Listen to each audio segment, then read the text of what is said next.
தம்பி, happy Christmas. கிறிஸ்மஸா? ஆமாடா, நான் தான். ஏன் ஆச்சரியப்படுற? அப்போ நீங்க இருக்கிறது உண்மைதானா? ஆமாண்டா, கண்ணு தெரியல, உன்ன ஏன் நின்றுகிறேன். உன்னை பார்க்கதான் நான் ஆசையா வந்தேன். என்ன பாக்கிறதுக்கா? எதுக்கு? நீ கேட்கிற கிஃப்ட் எல்லாம் குடுக்கறதுக்கு தான் வந்துகிறேன். என்ன பரிசுலாம் வேணும் சொல்லு. அப்படியா? தோ சொல்றேன். எனக்கு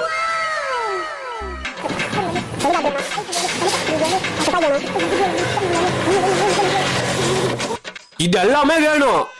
நீ கண்ணை மூடு. நீ கேட்டதெல்லாம் மானத்துல இருந்து வரப்போகுது. கண்ணு மூடு. கோயினுக்கு எவ்வளவு ஆசை பத்தியா? கனவுனால ஒரு நியாயம் வேணாமாடா. சீ, தூக்கத்துல இருந்துரு.